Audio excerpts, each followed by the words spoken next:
पिंजरा पिंजरा रे तात्या, पण 2 दिवसांची मुदत मागून घेतली तर काय गैर केलं मी त्यात? अरे कशाला द्यायची मुदत? आणि चिरंजीव, गजाच्या आयुष्यात तुम्ही कशाला लक्ष घालताय? कारण माझा भाऊ येतो, मलाही काळजी वाटते त्याची म्हणून. अरे त्याचा बाप अजून जिवंत आहे, तो मेल्यानंतर करा त्याची काळजी. अरे मी त्याला काय कसायकडे देत नाहीये, त्याचं लगीन करून देतोय, आणि ते पण श्रीमंत खानदानी पोरी बरोबर. हे रस्त्यावर संसार थाटायला नाही सांगत आहे त्याला. त्या माझंही लग्न झालंय,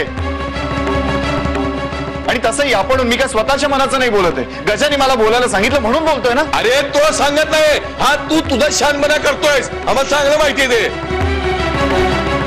हे बघा तात्या, गजा लग्न करतोय, त्या पोरीला ओळखत सुद्धा नाही तो अजून. बघा, हा तुमचा शहरी शानपणा तुमच्याचकडे ठेवा. तुमच्या लग्नात मी मध्ये पडलो नव्हतो, आता गजाच्या लग्नात मी तुम्ही मध्ये पडू नका. दादा, तुमचं वय जसं वाढतंय ना तशी स्मरणशक्ती कमी होत चालली आहे. आमच्या लग्नात मध्ये पडला नव्हतात म्हणे. अहो, नारायणीची लग्न तुम्हीच लावून दिलं होतं ना माझं. अरे मी जे केलं ते तुझ्या भल्यासाठी केलं. हाच तर प्रॉब्लेम आहे तुमचा. तुम्हाला वाटतं तुम्ही जे काय करताय ते आमच्या भल्यासाठी करताय, पण त्याचा त्रास आयुष्यभर आम्हाला भोगावा लागतो. हे बघा तात्या, माझ्या आयुष्याबद्दल तुम्ही जे केलं ते केलं. गजाच्या आयुष्यामध्ये मी तुम्हाला मनमानी करू देणार नाही. मी सुद्धा तुम्हाला बजावून सांगतोय, गजाच्या लग्नात मध्ये पडण्यापरीस तुम्ही पुण्याला निघून जा, इथं तुमची काय पण गरज नाही. चला.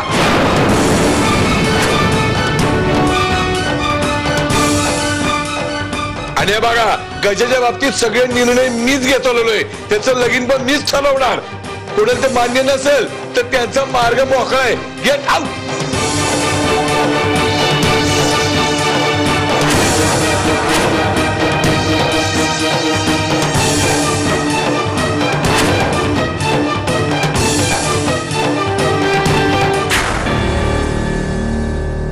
चंचला, कशाला विचार करायला थोडा वेळ हवाय. काय शुद्धीवर आहे की नाही तो? त्याला कळतंय तो काय बोलतोय ते? इतकं का रिॲक्ट करतेस? मग मी काय करू काका? माझ्याशी लग्न करायला त्याला विचार कसला करायला हवाय? माझ्या होकारानंतरही त्याला कुठलं तरी कारण हवंय. काय कमी आहे माझ्यात? मी दिसायला सुंदर आहे, श्रीमंत आहे, आणि काका माझ्या आयुष्यात मला कधीच असं वाटलं नाही की माझ्या होकारानंतर कुठला मुलगा विचार करायला वेळ मागेल. मी खूप दुखावले गेले. हे बघ चंचला, इथे भावना वगैरे दुखावल्या जाण्याचा मुद्दाच येत नाही. तुमच्या आयुष्याचा प्रश्न आहे. आणि तसंही वीर म्हणतोय ते बरोबर वाटतंय मला की या सगळ्या गोष्टीचा सारासार विचार करूनच निर्णय घेतला पाहिजे. अच्छा, म्हणजे हे त्या वीरचं मत आहे. काय खटकलं त्याला माझ्यात? हा? आणि भावाच्या आयुष्याचा न्याय निवाडा करणारा तो कोण? चंचला, हे बघ, वीरला तुझ्यात काही खटकलेलं नाहीये. अगं, त्याला विचार करायला थोडासा वेळ हवाय. त्याला कल्पना नाहीये की त्याने माझा अपमान केलाय. आणि आता गजाने नकार दिला ना मला, तरी सुद्धा मी त्या घरात सून म्हणून जाणारच. हे चंचला, तू काय बोलतेस कळतंय ना तुला?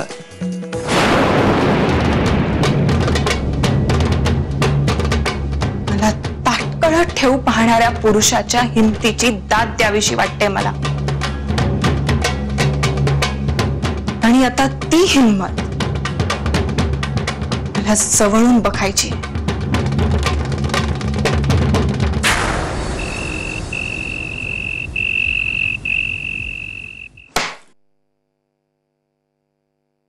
बस झालं दादा, आता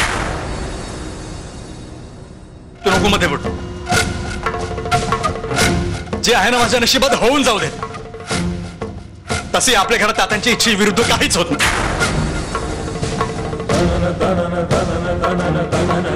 माझ्यामुळे तुम्हा दोघांमध्ये भांडण झालेली बघवत नाही मला. तर चंचलाशी लग्न करायला तयार आहे मी.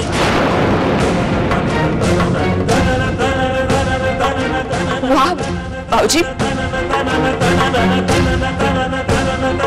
मी तुम्हाला आधीच सांगते, तुम्ही एक तर विचार न करता प्रेम केलं, तुम्ही लग्न केलं, आणि आताही तुम्ही तेच करता. अहो, या निर्णयानंतर सुबीचं काय होणार याचा थोडा विचार केलात का भाऊजी तुम्ही? अहो तात्यांनी तिला आणि तिच्या वडिलांना मारहाण करवली, काय अवस्थेत असतील थोडी थोडी काळजी भाऊजी तुम्हाला. झाला ना माझ्याकडून मूर्खपणा. तिच्या कपाळात कुंकू भरण्याचा मूर्खपणा केला मी, पण आता काय करणार आहे बहिणी मी. केवढे राडे चाललेत घरामध्ये. ते राडे बघून असं वाटतं की एकदा तात्यांच्या शरणागतीला गेलेलं कधी चांगलं नाही जाणवत मला. सुपीच्या आयुष्याचं काय, जीव द्यायचा तिने. मी समजावीन तिला, माफी मागेल मी तिची. तिला म्हणेल पुढे दुसरीकडे जीव लाव, पण बहिणी हे नाही सहन होत मला. भाऊजी तुम्हाला बोलवतं तरी कसं हे. अहो तुम्ही कुंकू लावलंय तिच्या कपाळात, चेष्टा नाही केलेली तुम्ही. भाऊजी लग्न तुम्हाला कळतंय तुम्हाला, तुम्ही लग्न केलंय तिच्याशी. तुम्हाला नवऱ्याचं कर्तव्य आता निभावंच लागेल ना भाऊजी. कुठल्या परिस्थितीमध्ये हे सगळं झालं होतं ना माहिती आहे बहिणी तुम्हाला. याला लग्न नाही म्हणता येणार.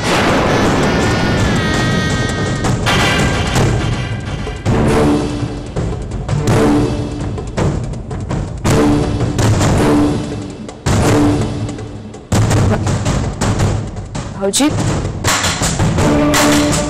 तुम्ही माणूसच आहात ना.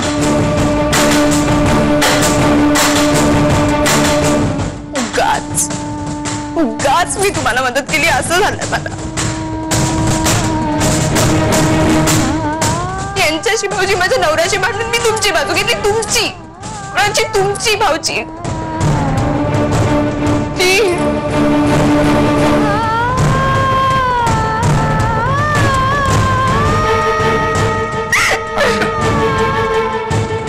आनंदी शांत हो, शांत हो आधी. बघ आनंदी, मी तुला आधीच सांगितलं या सगळ्यातनं आपल्याला शांतपणे मार्ग काढावा लागेल. सांगितलं होतं की नाही.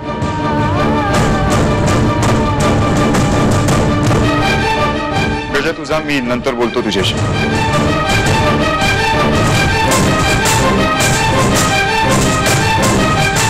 गजा ऐकलं नाहीस का? जा म्हटलं ना, मी बोलतो तुझ्याशी नंतर. प्लीज जा.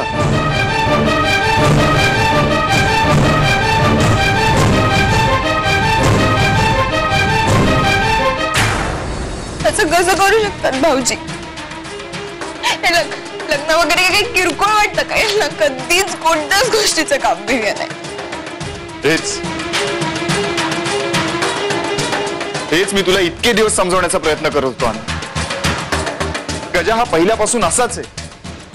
सांगितलं होतं मी तुला, नको मदत करूच त्याला, पण तरी तुलाच पुळका आला होता. स्पष्टपणे सांगितलं होतं तुला, गजामुळे सुपीच्या आयुष्याची माती होईल. काय झालं? तुला एवढं समजूनही तू मदत केलीस ना त्याला लपून छपून.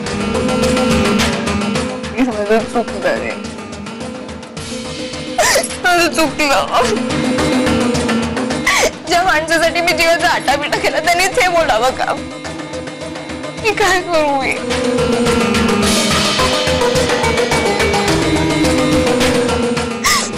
शांत रडू नको. आनंदी, मी समजू शकतो. तू एक स्त्री आहेस म्हणून सुपीला होणारा त्रास तू समजू शकतेस, हे माझ्या लक्षात आहे. पण हे बघ, गजाला त्या चंचलाबद्दल जो काही निर्णय द्यायचा आहे त्यासाठी आपण काही दिवसांची मुदत मागून घेतली आहे ना. आणि त्या दिवसात तात्या काहीही करू शकणार नाही. 2-3 दिवस आहेत आपल्या हातात. काहीतरी मार्ग नक्की काढू आपण या सगळ्यात.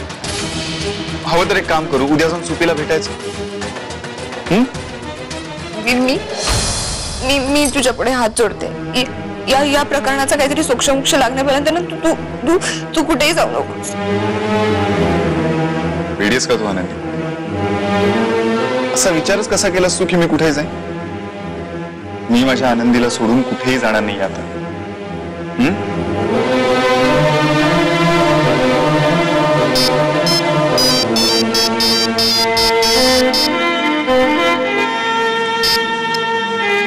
Yes sir. नाही, पुण्याबाहेर आहे, जरा काम होतं एक म्हणून. व्हॉट? पण हाऊ इज इट पॉसिबल? ठीक आहे. राईट. येस सर, नक्की नक्की. हो या डोंट वरी, टेक केअर. या प्लीज.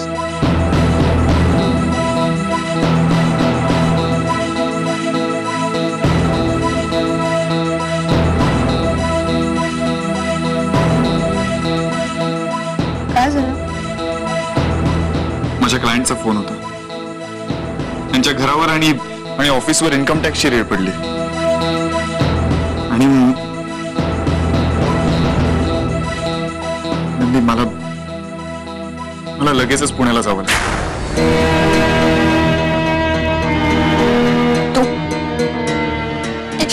काय वीर, तू उद्या नाही का जाऊ शकणार? आनंदी, हे बघ Anandi, I am sorry, really sorry. मी आत्ताच तुला प्रॉमिस केलं पण मला तिकडे जावंच लागेल. प्लीज समजून घे.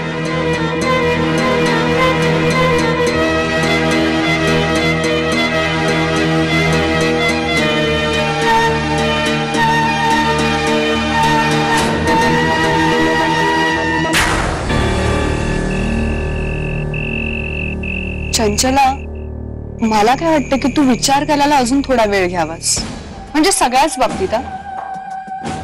पण गजा तुला होकार द्यायला एवढा वेळ कसा काय लावू शकतो?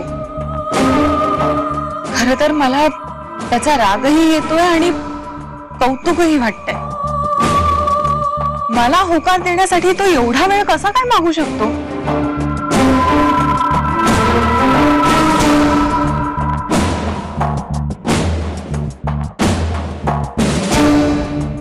नारायणी, ओ सॉरी, मी डिस्टर्ब केलं का? पण जेवण तयार आहे, इकडे आणू का आतच वाढू? काय रे भिकाऱ्या, तू हे सगळं मुद्दाम करतोयस ना गोरा काका मला ओरडावं म्हणून? नाही नारा, मला तुझी काळजी वाटते म्हणून म्हण. आता मी तुझ्या कानाखाली मारायच्या तिथून निघून जा आणि ताट वाट्या साफ करून ठेव. चाल. मी केले आहेत पण तरी परत करतो.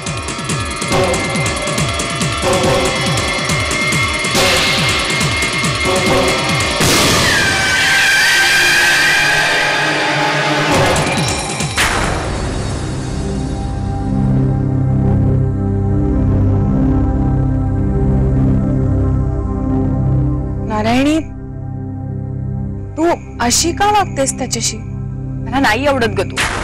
पण तुझं त्याच्यावरती प्रेम होतं ना? कधीच नव्हतं. मी त्याच्यावर फक्त अट्रॅक्ट झाले होते आणि मला वाटलं मी त्याच्या प्रेमातच पडले. खरं तर वीर माझ्या आयुष्यात आला तेव्हा मला कळलं की प्रेम काय असतं ते. तुला माहितीये का ग, आपण मुली ना खूप मूर्ख असतो, पटकन कोणावरही विश्वास ठेवतो. आता तुझंच उदाहरण घे ना, गजाच्या होकाराची तू अजून वाट बघतेस.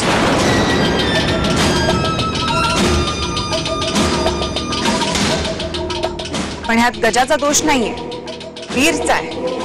कारण वीरच्या सांगण्यावरनं त्याने अजूनही मला होकार दिला नाही. आहेच तसा वीर माजोरडा. माज आहे ना त्याला त्याच्या बुद्धिमत्तेचा.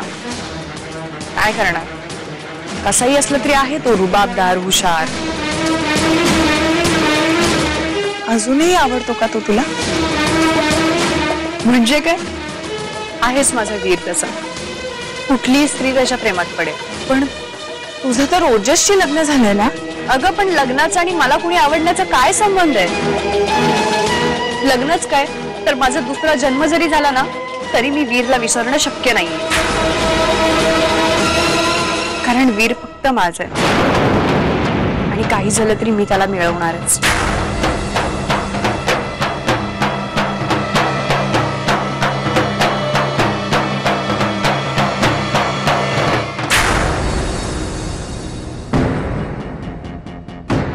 एवढं काय आहे त्या वीर मध्ये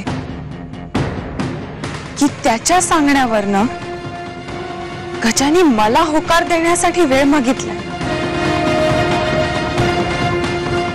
काही कळतच नाहीये. तो आधी नारायणीशी लग्न करतो आणि मग त्याला वाटतं म्हणून तो तिला हकलून देतो. या वीर नावाच्या प्राण्याला बघितलाच पाहिजे. सगळ्यात महत्वाचं म्हणजे ना, आपण सुपीशी बोलायला. ती माझा फोनच उचलत नाही. तू एक काम कर, तू सुपीला जाऊन भेट. तिला गरज असेल ना तर तिला थोडे पैसे दे आणि ती भेटल्यानंतर लगेच मला फोनवर कळव. मी बोलीन तिच्याशी फोनवर. पिंजरा पिंजरा